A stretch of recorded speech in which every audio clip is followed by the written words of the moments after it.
Nah, begini teman-teman ya, pejabat yang perlu kita dukung sebagai masyarakat Indonesia teman-teman ya. Ini videonya, tonton terus ya teman-teman ya. Ini perlu dicontoh ya, dan perlu dicontoh oleh pejabat-pejabat lain se-Indonesia ya. Ini. Saya baru pulang dari desa Tangkil, Kecamatan Cidahu, Kabupaten Sukabumi. Saya sampaikan 4 hal ya. Yang pertama, peristiwa perusakan yang dilakukan oleh warga terhadap rumah Ibu Nina yang dihuni oleh Pak Yongki dan keluarga sebanyak 9 orang dan sudah berpenduduk sebagai warga desa Tangkil merupakan peristiwa pidana yang harus disikapi secara hukum. Untuk itu, saya meyakini proses hukumnya akan berjalan secara objektif. Saya meyakini aparat kepolisian Polres Palabuhan Ratu Kabupaten Sukabumi akan bekerja berdasarkan fakta-fakta dan alat bukti yang ada. Dan saya akan mengawal seluruh proses hukum itu agar berjalan secara baik, objektif, dan tuntas. Yang kedua, keluarga Pak Yongki pasti mengalami trauma psikologi. Trauma psikologi juga dialami oleh istri dan anaknya. Untuk itu, tim psikolog dari Pemda Provinsi Jawa Barat hari besok akan turun ke lokasi untuk memberikan bantuan psikologi agar keluarga Pak Yongki dan anak-anaknya kembali tidak mengalami ketertekanan psikis dan selanjutnya bisa hidup tenang, damai, dan hidup rukun kembali dengan tetangga-tetangganya dan warga di desa Tangkil. Yang ketiga, kerusakan yang ditimbulkan akibat ulah warga yang dilakukan secara beramai-ramai, kerusakannya ditanggung oleh saya sendiri dan saya sudah berkirim uang 100 juta kepada keluarga Pak Yongki untuk segera dilakukan perbaikan terhadap kerusakan-kerusakan yang ditimbulkan dari kegiatan anarkis tersebut.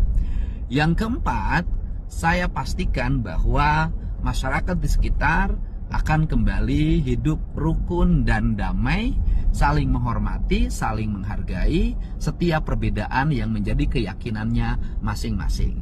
Itulah pesan yang dapat saya sampaikan.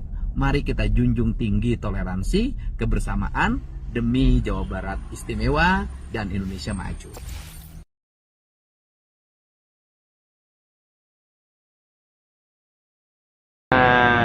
Nah, begini teman-teman ya, pejabat yang perlu kita dukung sebagai masyarakat Indonesia teman-teman ya.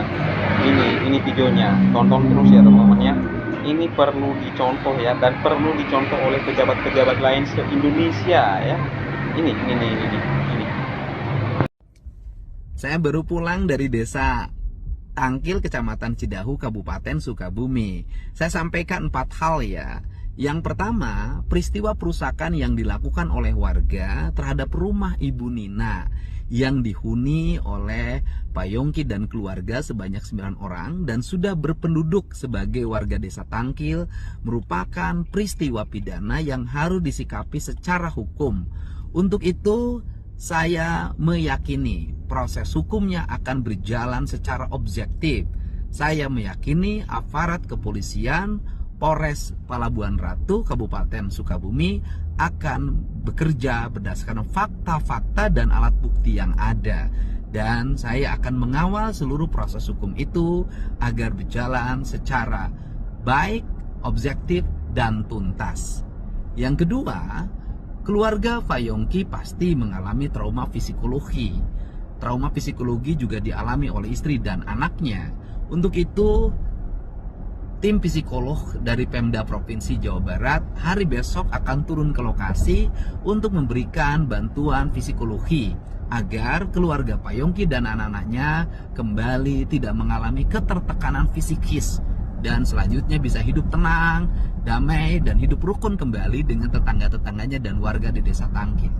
Yang ketiga, kerusakan yang ditimbulkan akibat ulah warga yang dilakukan secara beramai-ramai, kerusakannya ditanggung oleh saya sendiri dan saya sudah berkirim uang 100 juta kepada keluarga Pak Yongki untuk segera dilakukan perbaikan terhadap kerusakan-kerusakan yang ditimbulkan dari kegiatan anarkis tersebut. Yang keempat, saya pastikan bahwa masyarakat di sekitar akan kembali hidup rukun dan damai, saling menghormati, saling menghargai setiap perbedaan yang menjadi keyakinannya masing-masing. Itulah pesan yang dapat saya sampaikan. Mari kita junjung tinggi toleransi, kebersamaan demi Jawa Barat istimewa dan Indonesia maju.